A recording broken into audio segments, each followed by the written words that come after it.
I love to be right. I absolutely love it. And you know what? When you guys follow this channel, I swear to God, I'm only being honest. I can only assess the situation from my personal experience and the facts presented in front of me. And when I'm right, I do like to scream it from the mountaintops. We have two situations, two stories here, which is probably not enough substance for one video each, but we can, you know what, we can go ahead and combine these both together and we can put a nice little bow on it for at least the time being. So the first one out here is the Giga Karen on the plane, that mother ain't real chick, Tiffany Gomas, who everybody was simping over back in July. And then when she released that apology video, I'm so sorry. Let me read off my script. Okay, it says, take a deep breath here and then bat your blue eyes into the very, very close but very well angled camera to make sure that you caught the low top going on chick. Oh, it's so great. And she did you guys know that she also works for a marketing firm and she knows how to make herself go viral and take advantage of every high profile situation?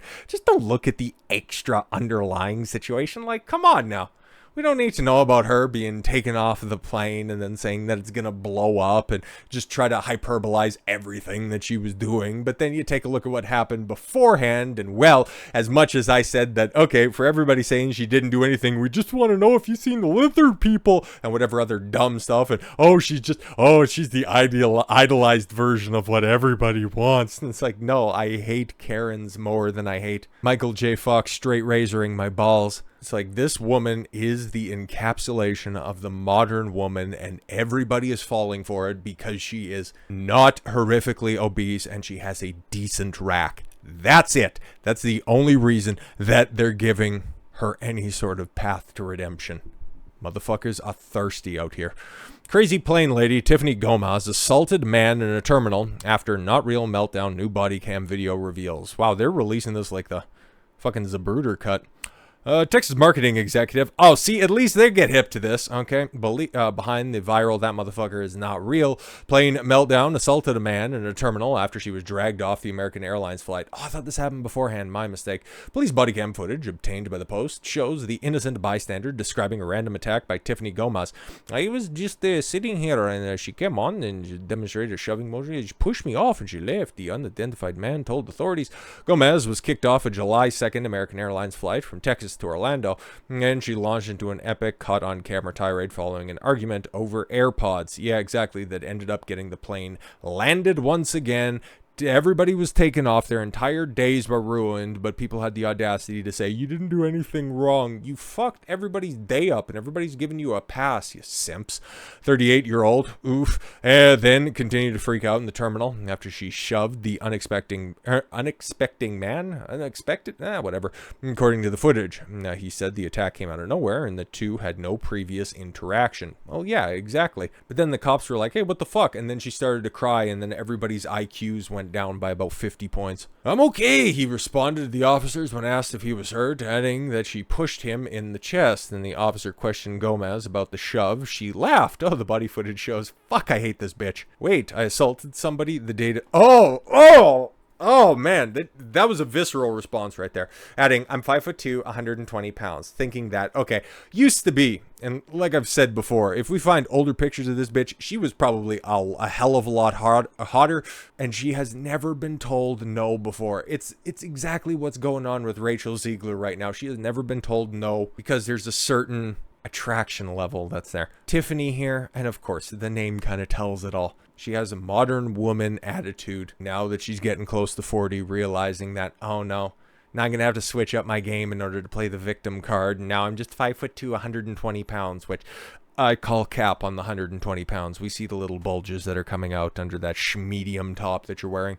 Could I hurt you? How tall are you? The marketing guru snarkily asks. Oh my god, there's a word, a four-letter word that's right at the front of my mind right now, and I think you guys all know what it is. Prompting the cops to explain that the shove is considered a Class C assault in Texas, and couple all of that with grounding an airplane, an utterance of threats. Like, there's a whole bunch of things that they could theoretically charge her, but it's not Tiffany Trump we're dealing with. You could go to jail for it. You could get a ticket for it. Well, you could start writing it. Just do that. that. Okay. The man declined to press any charges. Aw, man, you should have done that because, yeah, whenever I see a Karen doing this, freaking out on the cell phone, she's crying in public. As the wise man once said, a woman's tears are only real when she's by herself. And there she is on body cam footage, freaking out in public, trying to make a spectacle out of herself to just hopefully some white knight will crest over the hill in order to save her. In another video previously obtained by the Post, the flight attendant is seen telling police they were assaulted by Gomas. She put her hands on me and her, the employee, motioning the second flight attendant. Another American Airlines employee is also heard asking the cops to drug test Gomas, even if she's on drugs intoxicated because she's on something.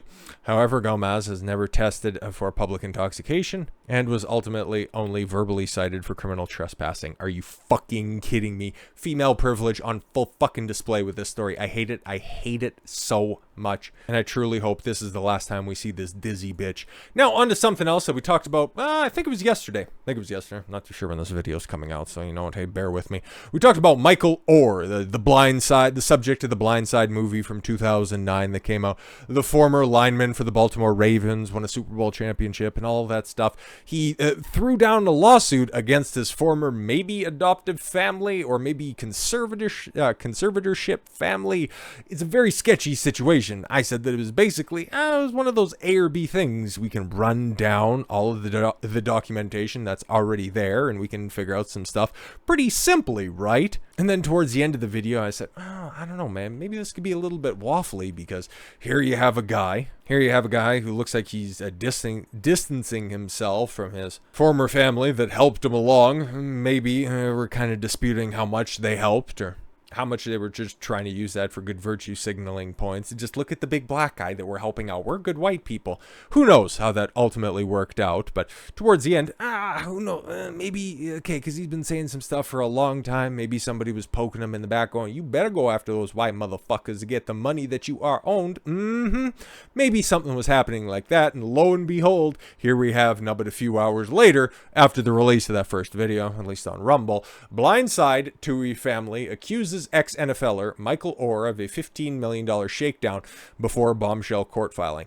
Oh, okay, cool. So this guy's, he's just after the money on very faulty premises, and now he's going to be making up some fantastical claims. So obviously, like I said yesterday, or at least in the first video on the subject, that is going to be the most favorable affirmation of the facts by Oher's side. We'd have to wait to hear more from the Tuohy family, as the facts in this case, it's really hard to fudge them because it's a simple, did you adopt him? Was this a long-lasting conservatorship? How much money was made from the film? How much money was made from the books? Was it adequately distributed? We can pretty much get to the bottom of that. Michael Oher, the ex-NFL star whose story inspired the Oscar-winning film The Blind Side, allegedly asked his adoptive family for $15 million not to go public with claims they swindled him, according to the family's attorney. Okay.